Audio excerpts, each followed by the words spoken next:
Questions without notice. The Leader of the Opposition. Thanks, Mr Speaker. My question is to the Prime Minister. Counsel assisting the Aged Care Royal Commission said, and I quote, "Neither the Commonwealth Department of Health nor the Aged Care Regulator developed a COVID-19 plan specifically for the aged care sector. Why didn't the Prime Minister have a plan to protect aged care residents from COVID-19?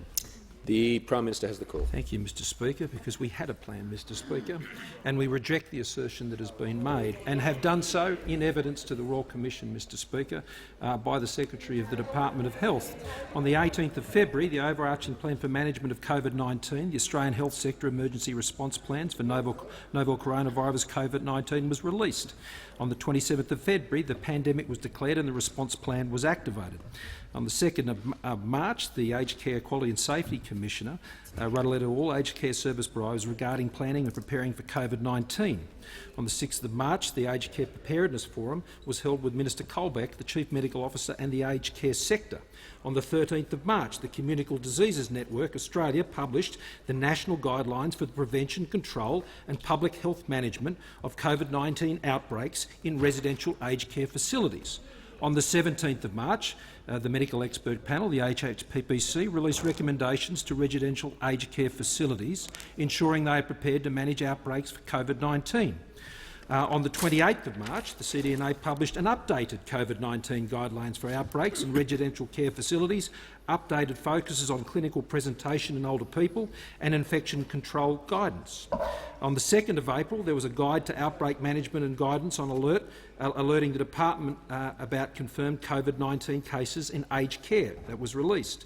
On the 2nd of April, Infection Control Expert Group, which reports to the HPPC, released guidelines for infection prevention and control in residential aged care. On the 22nd of April, Mr Speaker, the AHPPC updated advice to the residential aged care facilities about minimising the impact of COVID-19, and that was released on that day. On the 19th of May, the CDNA released guidance for health and residential aged care settings on considering monitoring workers for the symptoms of COVID-19. On the 7th of July, Minister Colbeck wrote to aged care providers reminding them to have an outbreak management plan. On the 14th of July, the CDNA published updated COVID-19 guidelines for outbreaks in residential aged care facilities. That update focused on outbreak identification and management guidance, roles and responsibilities of government agencies and additional members for the outbreak management team. There was a plan, Mr Speaker. The plan was regularly updated and advised to the sector, and the plan continues to be implemented with over $1 billion of funding from this government. The member for Lingiari will cease interjecting. Yeah, well, it's a long way to come to get thrown out. The member for Goldstein has the call. Thank you, Speaker. My question is to the Prime Minister. Will the Prime Minister update the House on how the Morrison government is driving Australia's economic and health recovery from the COVID-19 pandemic?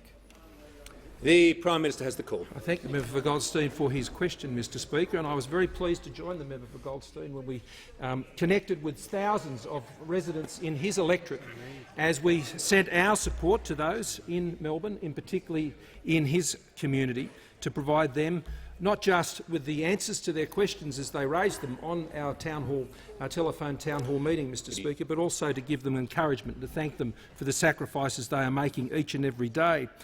We welcome the fall in the number of new cases each day in Victoria, 116 today, sadly, an additional 15 deaths. And again, we send our sympathies and condolences to the families who have lost loved ones during this crisis, and particularly in the last 24 hours. Mr Speaker, we are turning the corner in Victoria, and we are very pleased to continue to support all the efforts of the Victorian government as a Commonwealth government to assist them as they get control of what has been a very significant outbreak as the Victorian wave that has impacted Australia and had such a devastating effect, not just in Victoria, but the ripple effects across the economy and the other restrictions and things that have been put in place in other parts of the country that have affected so many parts of our great nation. There has been unprecedented support, though, to our economy, as I noted in my early remarks, to ensure that we are there to support and aid Australians in what has been their most difficult hours during this crisis. Over $100 billion, Mr Speaker, in support through JobKeeper alone, but in responding with the doubling effectively of the job seeker payment through the COVID supplement that is extended far and wide across the country, Mr Speaker, and the Herculean task done by those wonderful officers at Services Australia, which at one time even included members of the Parliamentary Services Department itself, answering phone calls in committee halls in this very building to ensure that Australians could get access to the payments that they needed to help them get through. An absolutely extraordinary effort from our public service to ensure that these incredible backlogs and numbers of those seeking assistance was able to be addressed in a matter of months, when normally that same number of applications wouldn't be seen in several years, Mr Speaker. The Job Maker plan that I've already set out to the nation when I spoke at the National Press Club many months ago, Mr Speaker, and a keen focus of that plan is to ensure that we get young people into work, Mr Speaker, who have been most affected by this crisis, and indeed women, Mr Speaker, who have also been most dramatically affected economically by this crisis. And the good news is the Treasurer, Mr Speaker, has already been highlighting today, is that those most impacted through job losses through COVID-19 are also those who are regaining their jobs now as we continue to reopen our economy. And it is important that we do reopen our economy and that we get the balance right between the health needs and the economic needs, and we continue to stress those issues as the National Cabinet meets, Mr Speaker. Has concluded. I now call the Deputy Leader of the Opposition and member for Corio in his office in Corio. Thank you, Mr Speaker, and my question is to the Prime Minister. The Health Department says 328 aged care residents have died from COVID-19. How many more aged care residents have to die before the Prime Minister accepts full responsibility for keeping them safe? The Prime Minister has the call. Mr Speaker, I thank the member for his question, and I join with him, and I'm sure all members in this place, as we grieve the deaths of so many Australians who've succumbed to this virus, not just those who are older, Mr Speaker, but all those who have been affected, either with serious illness or those who have ultimately succumbed to that virus. The Commonwealth is responsible, as I set out in the statement the Leader of the Opposition referred to earlier, for all of the issues that he referred to in his statement. And I stand by that statement, Mr Speaker. The Commonwealth is responsible for the funding and the regulation of aged care services in this country. But it is also true in the course of a pandemic, Mr Speaker, that there are responsibilities that are held by other agencies of the Federation, in particular the state governments. And so, Mr Speaker, when it comes to managing the crisis in aged care, we must work together with state governments, and that is exactly what we're doing. Mr Speaker, we are combining our responsibilities to together work to the plan that I set out and that was set out by the government over many months and restored by its refreshing and its updating based on the best available evidence. We are working together with the Victorian government on that plan, Mr Speaker. We both have responsibilities here. The Commonwealth is responsible for aged care facilities when it comes to their funding and their regulation and their clinical practices, Mr Speaker, and that is what we are overseeing. But we are working together with the state government of Victoria to ensure that the broader public health issues, when you have a pandemic of the scale we've experienced in Victoria, Mr Speaker, that we ensure that the two systems work together to get the best result. We share those responsibilities. That's why I speak regularly with the Victorian Premier about these issues. That's why the Victorian Aged Care Response Centre is led by the Commonwealth and is staffed by both representatives of both the state government and the federal government to ensure we get the best possible response, which involves the transfer of residents to public and private hospitals in Victoria. It involves the visitation by the public health officers from the Victorian government and the notification of federal officials and federal agencies when testing is being done in those facilities. Mr Speaker, it is simplistic to seek to apply such a binary representation of this issue. This is a complex pandemic. The responsibilities are clear, and we will meet our responsibilities, and we will work with everyone in this country who wants to work with us. And I call the member for Stirling. Thank you, Mr Speaker. My question is to the Treasurer. Will the Treasurer outline to the House how the Morrison government's plan for jobs growth is supporting Australian businesses and families during this pandemic?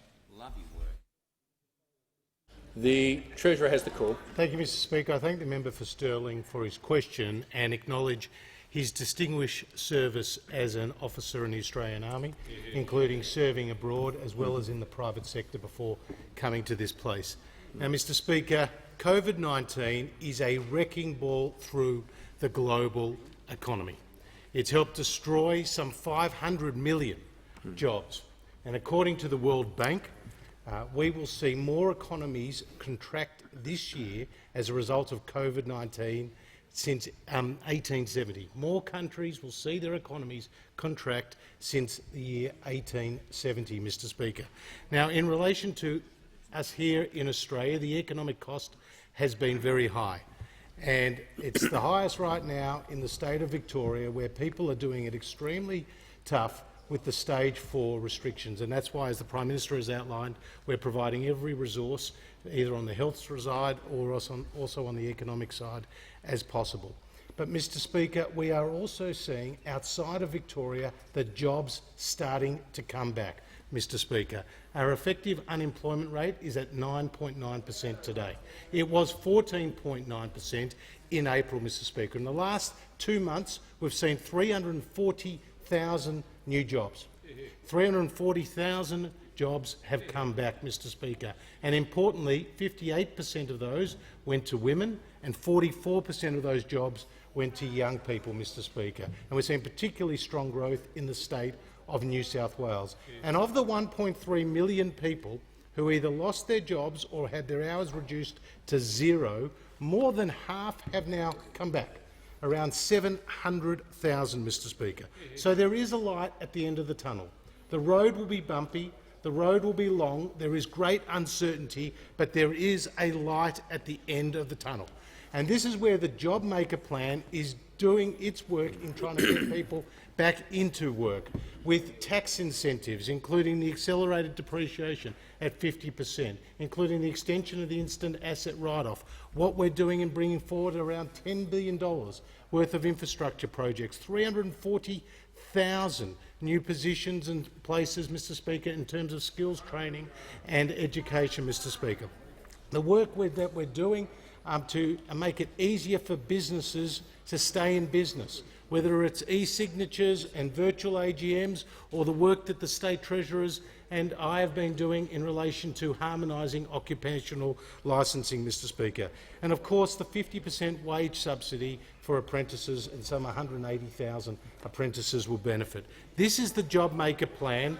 This is how we get people back into work after the biggest economic shock this country has ever seen. The plan is there and the plan is working.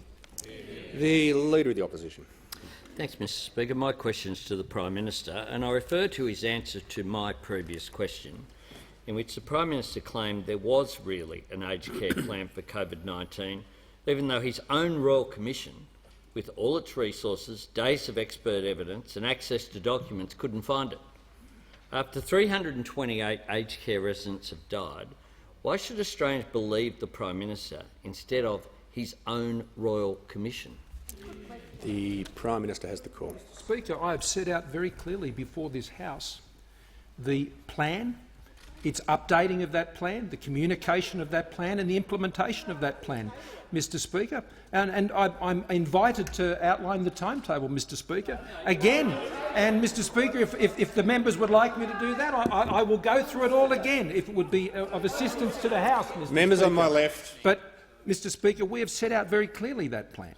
And that plan has been available since March of this year and has continued to be refreshed and reported to the aged care sector and worked through in webinars and other information, including with support by the Aged Care Quality Commissioner as well. Now, Mr Speaker, assertions have been made before the Royal Commission, Mr Speaker, and we have rejected those assertions, and we have set that out in evidence to the Royal Commission. Now, Mr Speaker, I welcome the Royal Commission investigating these issues. I welcome the Royal Commission undertaking its inquiries into these matters. In fact, I wrote to the Royal Commission and asked them to do that very thing. But, Mr Speaker, we're all in a position where we have to back up the assertions that are made, and where there is an assertion that is made, whether it be before the Royal Commission or any other place that asserts something that the government has not done when we believe that is not correct, then we will correct that record, and I have done so here today, Mr Speaker.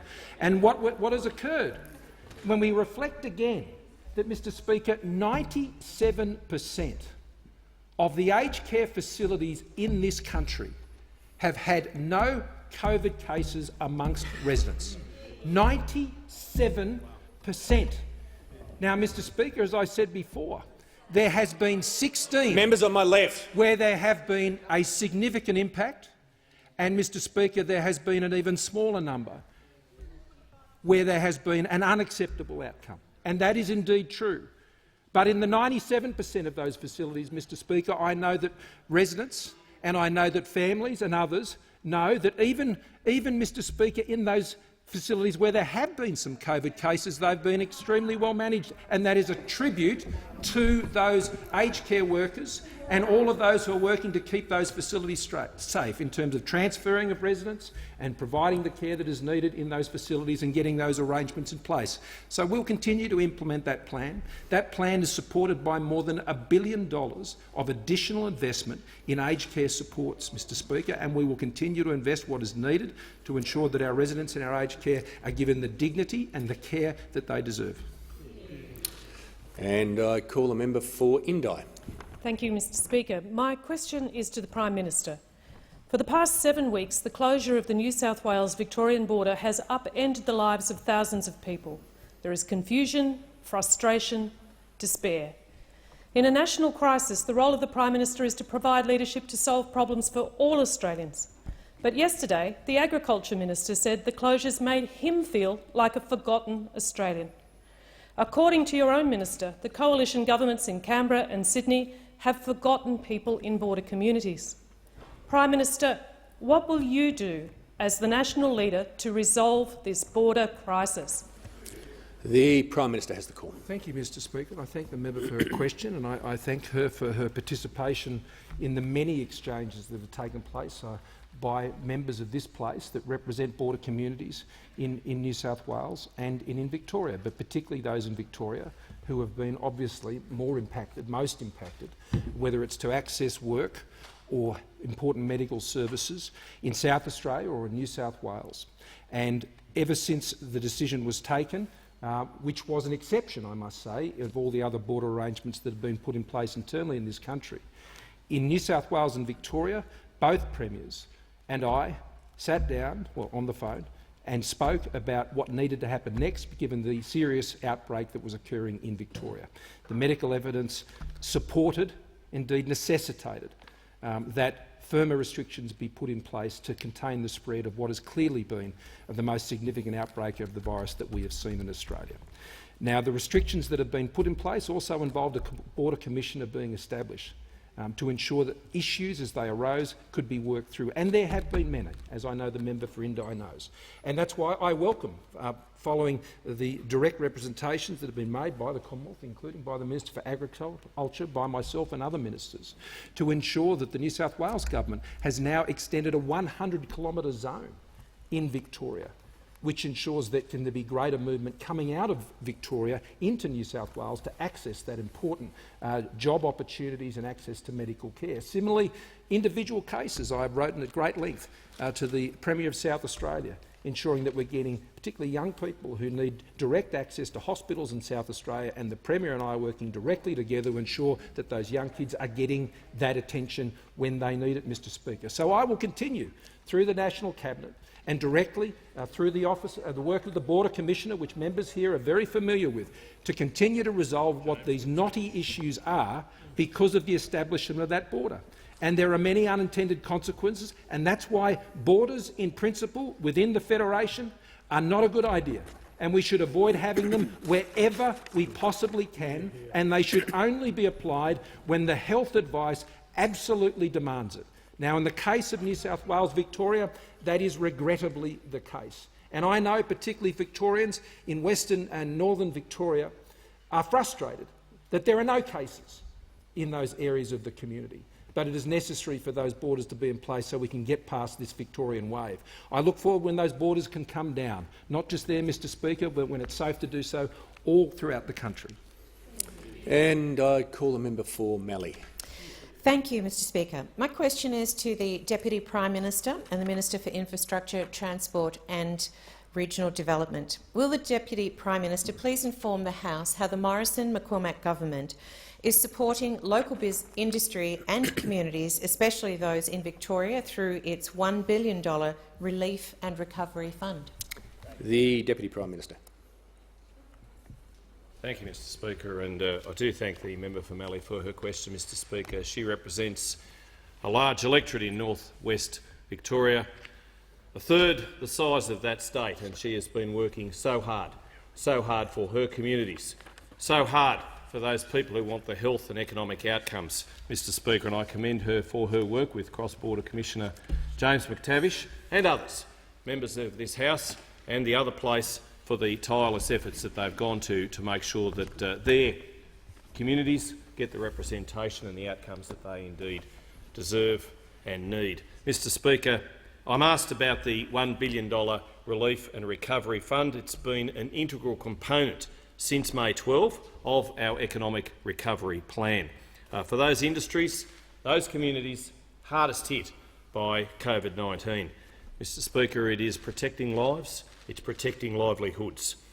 It's on the back of course, JobKeeper, JobSeeker, Mr Speaker, Home Builder, JobMaker, all of those programs that we have put in place to help our communities, particularly our regional communities, Mr Speaker. Our regions vary vastly in their local industry, in their produce, in their exports, in their challenges and indeed their opportunities. The Relief and Recovery Fund has been specifically designed to provide the support which reflects the varied nature of our communities.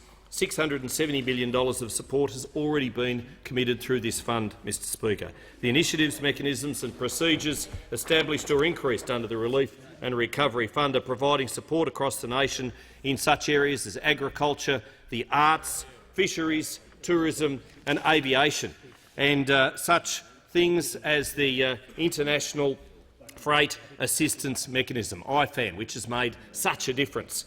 Daniel Byrne, Export Sales Manager of the Midfield Group in Warrnambool, Victoria, has said about IFAM, what the government has done allows Australian products to remain competitive and retain crucial shelf space required for the future of Australian red meats. IFAM has enabled us to send high-end Aussie lamb, normally destined for fine dining restaurants, to alternate markets. IFAM has enabled us to save many jobs without doubt. And I've given up. I've lost count of the number of people who've come to me, Mr Speaker, and said thank you for the assistance under the Relief and Recovery Fund, but also thank you for JobKeeper, Mr Speaker. I know that those people, it has kept their business doors open, it has kept the lights on, perhaps even more importantly, it has connected workers engaged with their employment, with those businesses, particularly in small business, Mr Speaker. And I know they are so important. I hear the Shadow Treasurer call out the only small business he likes is the one that he can do a picket line out the front of, but they mean so much to us, and we want to keep them going through COVID. The Leader of the Opposition. Thanks, Mr Speaker. My question is to the Prime Minister. The Commissioners presiding over the Aged Care Royal Commission said today, quote, "Had the Australian government acted upon previous reviews of aged care, the persistent problems in aged care would have been known much earlier and the suffering of many people could have been avoided." Are the Royal Commissioners correct? Prime Minister, what Australians are seeing in aged care could have been avoided. Why didn't the government and you act? The Prime Minister has the call. Well, thank you, Mr Speaker. I will await the findings of the Royal Commission and the recommendations of the Royal Commission before the government responds to the Royal Commission, Mr Speaker, just as we have already responded, Mr Speaker, to the interim report of the Royal Commission, which has dealt with particularly in-home aged care places, Mr Speaker, and we will have the opportunity to provide further responses to those items that were raised in the interim report of the Royal Commission in this year's budget and, if need be, Mr Speaker, the mid-year statement as well. The Royal Commission should be allowed to continue to do their work. Having commissioned it, Mr Speaker, I am keen for them to deal with all of the issues that need to be addressed and for those to be sifted through, and the Royal Commission to be able to come to its set of findings and to provide its recommendations, Mr Speaker. But I don't propose to undertake a running commentary on the Commission's hearings and commentary that has passed along the way. I think it's important that we just let the Royal Commission do its job, and I would ask, Mr Speaker, that all members of this place would join me in supporting the Royal Commission to get on with its work, Mr Speaker, Members on my left, and to not seek to partisanise its activities, Mr Speaker, and to adopt positions, Mr Speaker, that would only seek to undermine. But, Mr Speaker, what I would encourage people to do, just as our party did when we were in opposition and we were dealing with difficult issues in aged care, we supported the then government, Mr Speaker. And the reason I called the Royal Commission is because there has been failings in aged care, Mr Speaker, going back over decades. And in the interim report, Mr Speaker, that was made clear, that the failings that they are dealing with go back over many, many years, Mr Speaker. And all governments, Mr Speaker, have failed to measure up to the mark, including those who are members of governments previously who now sit opposite. So we are quite prepared to get the recommendations of that report, Mr Speaker, and its findings, and to respond to those at the appropriate time. Just before I call the next question, members on my left who've been interjecting, I made clear this morning that in a statement this morning, that I was going to be less tolerant of poor behaviour. If it was too subtle for people, let me just be very clear. Okay? I mean, we're here in Parliament. There's important work to do. I'm not going to tolerate a wall of interjections for a whole range of reasons. And if members can't work that out now, they'll work it out back in their office. The member for Bonner. Thank you, Mr Speaker. My question is to the Treasurer. Will the Treasurer outline to the House how the Morrison government's economic support packages are helping businesses and families and keeping people in jobs, especially in Victoria, while we get to the other side of this pandemic? The Treasurer. Well, thank you, Mr Speaker, and I thank the member for Bonner for his question, note his experience in small business before coming to this place, and the fact that in his electorate there are 5,200 businesses that are benefiting from JobKeeper. And across Queensland, there are 180,000 businesses that are benefiting from JobKeeper, and already $7 billion has gone to those businesses and their staff across Queensland. Now, Mr Speaker, the Morrison government has provided an unprecedented level of support in response to COVID-19. Some $314 billion, or 15.8% of GDP. Now, that's in contrast, Mr Speaker, to the states, who have provided around $48 billion worth of support, which is the equivalent of 2.4% of GSP, gross state product, Mr Speaker. And our response has been initially to provide income support to families and to businesses to cushion the blow with the supply-side shock, and particularly the JobKeeper program, which has been described by the Governor of the Reserve Bank, Phil Lowe, as a remarkable program, Mr Speaker, that has helped keep people in a job. And already $42 billion has gone to Australian businesses and their staff as a result of the JobKeeper payments. Now, Mr Speaker, like Tony, who's got a hairdressing training business in Mount Garrat, Mr Speaker, in the electorate of the member for Bonner, and he described it as a lifeline for his business and helping him through the recovery. Now, Mr Speaker, there's also the cash flow boost, which is supporting 780,000 businesses, Mr Speaker, $22 billion has already gone out the door with the cash flow boost, like to Wally's Lollies, Mr Speaker, and Box Hill South in the great state of Victoria, Mr Speaker.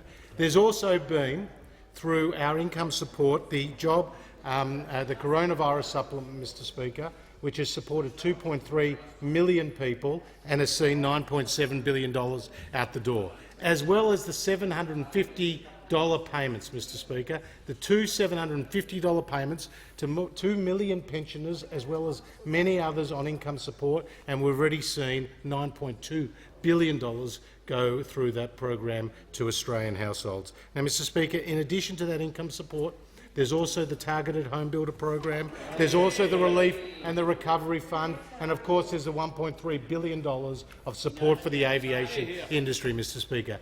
We are providing a range of economic supports to the Australian community to help get them to the other side. We were with the Australian community at the start of the crisis, we're with them through this crisis, and we'll be with them all the way to the end of this crisis. Has concluded, and I call the member for Franklin. And my question is to the Prime Minister. Why did the Prime Minister wait until now, 6 months into the pandemic and after hundreds of aged care residents have died, to announce the Aged Care Advisory Group? The Prime Minister has the call. Thank you, Mr Speaker. The announcement that was made was to add to an existing group that has already been established, Mr Speaker, and to expand its role and expand its membership. There has been consistent expert advice from infections control experts, geriatricians, and a vast array of clinical experience that has been advising the government's plans on the response to the aged care needs as a result of the pandemic, Mr Speaker. That has been occurring since early this year in both the preparation of the plans that I have already outlined to the House today, the refreshing of those plans and the communication of those plans throughout the country, and particularly to aged care service providers. So, Mr Speaker, we have added to an arrangement that was already in place. We have expanded that, and we welcome that added facility that we've put in place for those arrangements, and they will continue to assist us well as we respond to this pandemic. And I'm going to call the member for Monash. Thank you, Mr Speaker. My question is to the Minister for Health. Will the Minister update the House on how the Morrison government is working to contain the COVID-19 outbreak in Victorian aged care facilities, particularly through the Victorian Aged Care Response Centre? The Minister for Health. Thank you very much, Mr Speaker, and I want to thank the member for Monash. And he, like all members of this House, are focused on the deep needs and the tragedies that Victorians have faced. Before coming to this chamber today, I spoke with the Aged Care Response Centre and received information from my department. There are 126 facilities in Victoria that currently have some form of positive case. 59 of them have staff only. There are no facilities, to the Leader of the Opposition, you have exhibited some interest in this topic earlier today. The Minister has the call. There are no facilities with a positive case anywhere else in Australia outside of Victoria. Would you like to withdraw that? The Minister, I heard the remark. I'm just going to say to the Minister, he has the call. He'd be wise to use it, and he can't compel anyone to listen to him. That's just the nature of Parliament. The Minister has the call. All right, if they're not interested, I'll keep going, but they can choose or not choose to listen on the topic of the aged care response in Victoria. Critically, what we set out in January was that in order to save lives and protect lives, we had to prevent community transmission. That was why, because we knew around the world this is a disease which can affect the elderly, which, although any Australian, any person around the world can be subject to it, it's the elderly in particular around the world we have seen who are most susceptible. Wherever there is community transmission, there has been in every place a significant impact on our elderly. And that was why we closed the borders on the 1st of February. That's why we worked through the 6 stages of our national plan for protection of the elderly against COVID, beginning with the work in January, beginning with the national plan which the Prime Minister set out, the CDNA aged care plan on the 13th of March, and all of the other phases. Member for Kingston. But most significantly, as part of the mass community outbreak in Victoria, we set up the Victorian Aged Care Response Centre as a joint partnership with the Victorian Government. And that in particular has seen over 448 residents transferred from aged care homes to public and private hospitals. But under the plan which established a public hospitals agreement back in March, a private hospitals agreement back in March, and $100 million for aged care surge workforce. In addition to that, as part of that surge workforce plan, 17,000 shifts by recruitment, 2,300 shifts by Healthcare Australia. AUSMAT, 69 residential aged care facilities visited. Defence, 40 clinicians, 34 officers embedded, 100 officers deployed as part of the field. We've seen the Aged Care Quality and Safety Commission visit 83 centres, and most significantly, 13 hot facilities reduced to 3 as of this morning's briefing with the Prime Minister. So yes, there has been tragedy. There's more work to do, but what these people have done is they've worked together to potentially save thousands of lives in a crisis which has ravaged one state, but where the rest of the nation has been protected. And I call the member for Macquarie. Thank you, Speaker. My question's to the Prime Minister. Why did the Prime Minister say in July that a complete withdrawal of an aged care workforce could not be anticipated or foreshadowed, when that's precisely what happened at Dorothy Henderson Lodge in March and Newmarch House in April? The Prime Minister has the call. Thank you, Mr Speaker. And I thank the member for her question. The context of the comment is what the questioner has failed to draw attention to.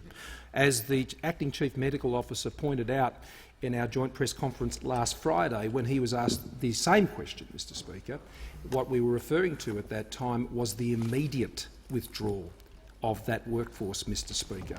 That is what has occurred at the facilities that you have referred to in Victoria, Mr Speaker. This was the complete, in a matter of hours, Mr Speaker, when that workforce was withdrawn, and that is the issue that presented the most critical challenge. Now, it is the case, it actually is the case, that prior to that event, of course, workforce planning had been done for places like St Basil's and other critical facilities that were severely impacted. And with no notice effectively of withdrawing that workforce, those plans were swung into action, and as many aged care workers were put into that facility as was humanly possible. On other facilities, we were arranging ADF people to go into facilities about 11 o'clock at night.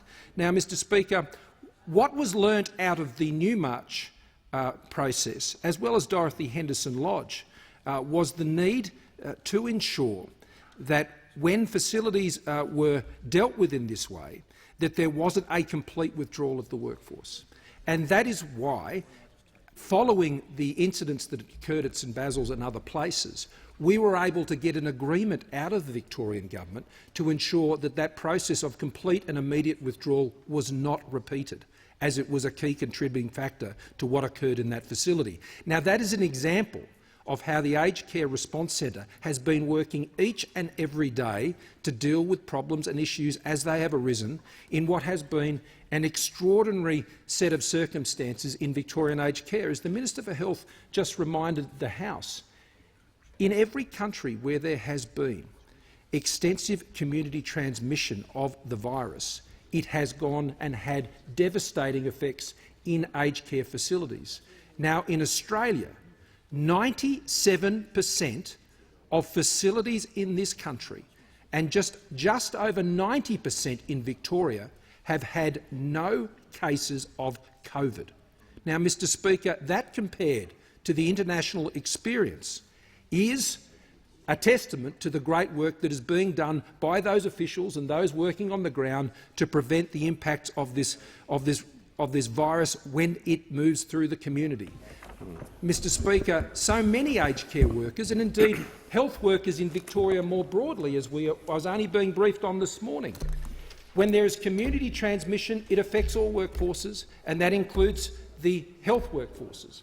That is impacting hospitals. There has been an outbreak in the Frankston Hospital, Mr Speaker, and we are dealing with the transfer of residents who had been transferred to that hospital.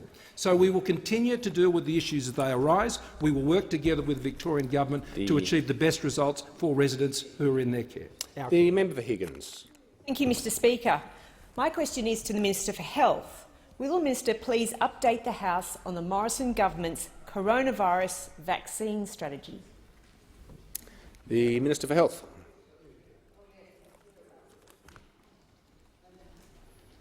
Thank you very much, Mr Speaker. And I want to thank the member for Higgins, who has had a distinguished career in medical research and medical treatment. We know that the search for a vaccine is one upon which the world is focused. There are over 160 clinical trials. Without a vaccine, we won't be able to return fully to the life which we have all known in the foreseeable future. This is an unfortunate but sad reality. But at the same time, Australia is deeply engaged in the 4 elements of our national strategy for the vaccine. In particular, first, there is research. We have allocated over $358 million towards research in relation to vaccines, preventions, treatments and respiratory medicines. Most significantly, there's been an investment of $5 million in the University of Queensland molecular clamp. There's another vaccine round currently underway. Funding has been provided to preventions and treatments from multiple proponents, and all of these things are helping to make Australia one of the leaders in the search for a cure. But there's also the other elements of our national vaccine strategy, and they include, in particular, direct purchasing, international engagement through the Gavi COVAX facility, and Australian-based manufacturing. In terms of the direct purchasing, we have struck the first stage of our agreement with AstraZeneca to give Australia whole-of-population access for free, all Australians for free, to the AstraZeneca vaccine if it is safe and if it is effective. That is an extraordinary breakthrough.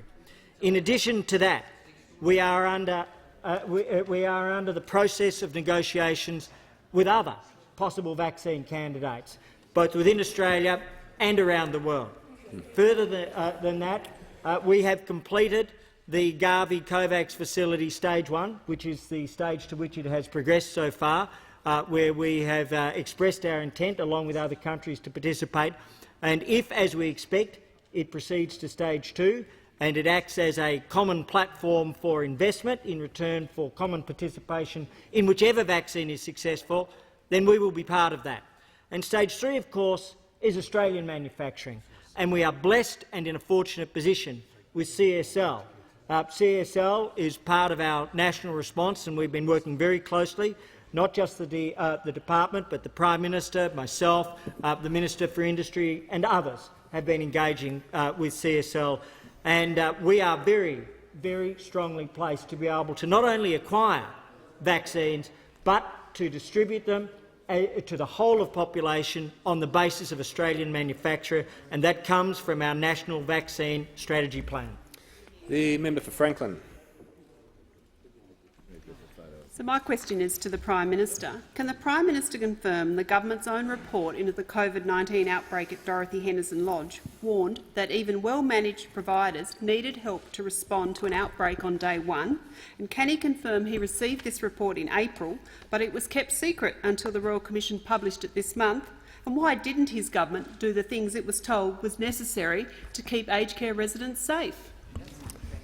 The Prime Minister has the call. Mr Speaker, the matters raised in the report are as the member has said, but the assertion that she has made following from that is not correct, Mr Speaker, because the myriad of preparations, plans and advices that were provided to the aged care sector from the government and from its various agencies have gone to the matters that she has raised. Now, Mr Speaker, in particular, that has gone to the issue of workforce preparation that was the subject of quite specific advice and letters and even webinars and projects with the sector to go to that effect, Mr Speaker. So, Mr Speaker, I'm detecting through the course of these questions, Mr Speaker, that the opposition is of course going to raise issues, as is appropriate in this parliament. But, Mr Speaker, the assertions they're making simply aren't stacking up. Mr Speaker, what we have sought to do, Mr Speaker, what we have been doing from the outset of this pandemic is to ensure that we have had a plan in place. That plan has been pulled together by the expert professionals here in Australia to ensure that we can be as best prepared as we possibly can be. That plan has been continually informed and refreshed, indeed by the reports, whether it's Dorothy Henderson Lodge or Newmarch or the other inquiries that we have now also instigated into St Basil's by the same people who have done the report into Newmarch, to ensure that the continued response that we provide and deliver on the ground addresses the learnings that come from dealing with a 1 in 100 years pandemic as it impacts on our aged care sector, as the Minister for Health has noted. In all other states and territories other than Victoria, there are no cases. There are significant cases and have been significant cases in Victoria, Mr Speaker, and the key distinguishing feature between Victoria and other states and territories has been the scale of the community outbreak that has occurred.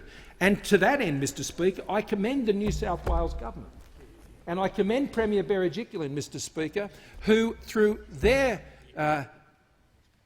procedures and plans and protections, despite many challenges and many outbreaks that have occurred, they have been able to keep that under control. That has saved, Mr Speaker, hundreds of lives, if not thousands, in New South Wales. And New South Wales has been able to do that while continuing with a plan of keeping its economy open and keeping people in jobs. New South Wales are proving to be the gold standard here, Mr Speaker, and I commend them for their great work. The member for Moncrieff. Thank you, Mr Speaker. My question is to the Minister for Industry, Science and Technology. Can the Minister please inform the House about how the Morrison government is backing the development of a COVID vaccine to drive our health and economic recovery? The Minister for Industry has the call. 10 years. 10 years. Thank you, Mr Speaker, and I thank the member for her question. Mr Speaker, as the Minister for Science, I've been working very closely with Australia's National Science Agency, the CSIRO, and the work that CSIRO is doing is very central to international vaccine efforts, and they have been working closely in this area since the start of the pandemic.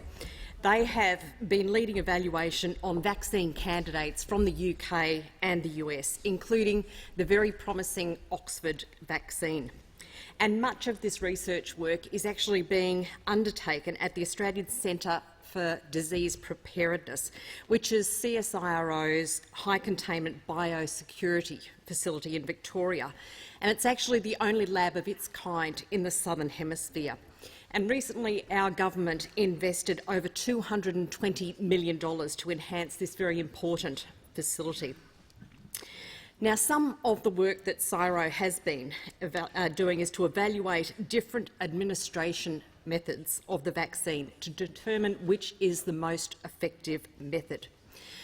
Now, we do know that early data has enabled the vaccine from Oxford to progress on to phase 3 clinical trials, where there will be broad testing of somewhere between 30 to 50,000 people. And of course, CSIRO has also been working on the University of Queensland vaccine, and trials have been commenced on that vaccine here at home in Australia. Now, both the Oxford vaccine and the University of Queensland vaccine are both very promising, and they are cause for hope. But we should all be well aware that there is no guarantee for a vaccine. There's no guarantee that either of these will be successful, but it is important that we are in the best possible position that we possibly can be when such a vaccine is made available to us. Mr Speaker, we have been very determined as a government to make sure that there are ways for us to live and to work in the COVID environment in which we find ourselves. It is very important that we look at ways that we can live and that we can work, because the first step cannot be to shut down our economy. We have been very clear from the start that this is a battle that we need to fight on a health basis and also an economic basis. What we are seeing is work from this government to make sure that we are attacking this virus on both fronts. Our businesses are working hard to make sure that they can do all that they can to remain open, and we encourage them to do that. And together, we will make sure that Australia is in the best possible position to come through this recovery. The Leader of the Opposition. Thanks, Mr Speaker. My question is to the Prime Minister, and I refer to his statement, and I quote, "We regulate aged care, but when there is a public health pandemic, then public health, which whether it gets into aged care, shopping centres, schools or anywhere else, then they are things that are matters for Victoria."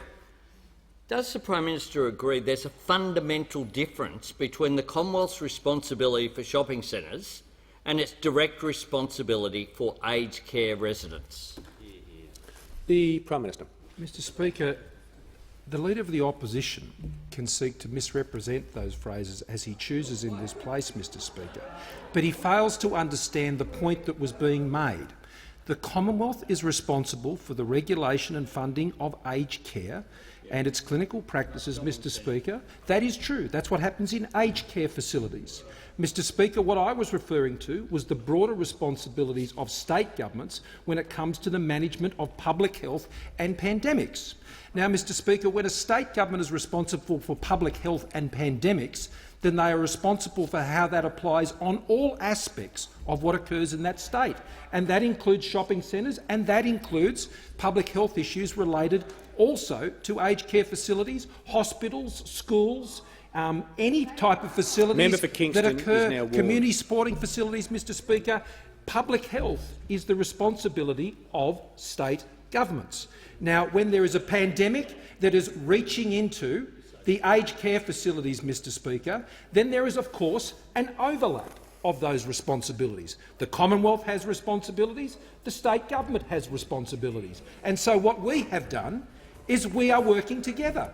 We have established the Victorian Aged Care Response Centre, led by Joe Buffoni from Emergency Management Australia, bringing together, Mr Speaker, a series of professionals, whether it be in the health sector or other sectors, that are responsible for ensuring we get the right outcome.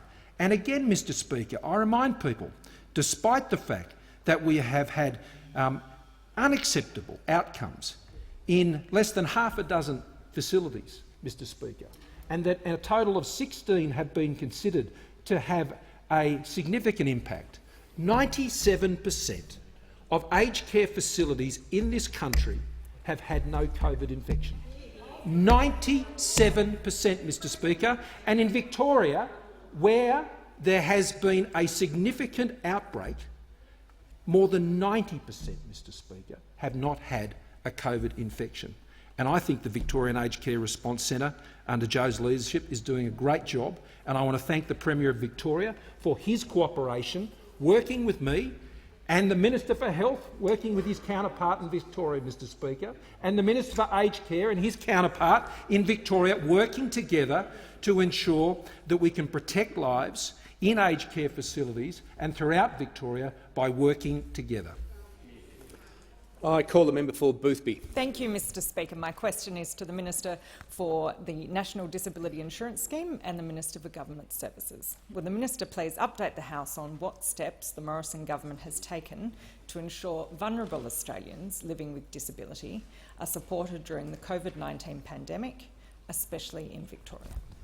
The Minister for National Disability Insurance Scheme and the Minister for Government Services. Thank you, Mr Speaker. Can I thank the member for Boothby for her question and her strong advocacy for the 3,475 participants in her electorate.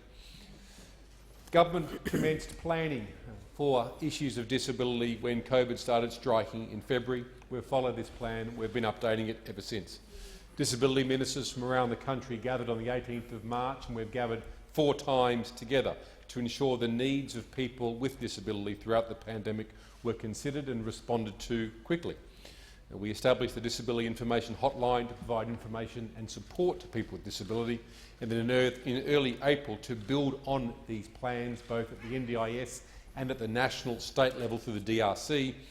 we established an advisory group to develop and implement a further management and operational plan for people with disability as part of the Australian health sector emergency response. And the first version of this was released on the 18th of April.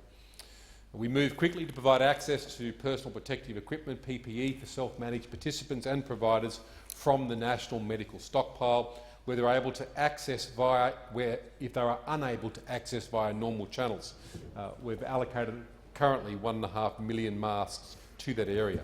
Participants who are receiving face-to-face supports in New South Wales, Victoria and now the restricted areas of Queensland are now able to claim the costs of all the PPE through their plans, and providers in those areas can claim the costs of PPE directly from the agency.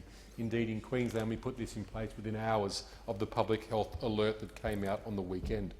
We've proactively spoken to 67,000 vulnerable participants right across the country, including 7,000 participants in Victoria. Planned flexibility has been introduced, including with assistive technology such as iPads for participants who can't leave home.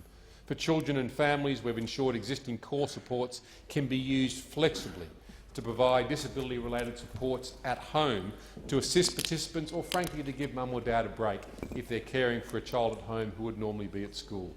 Additional funding is available for deep cleaning.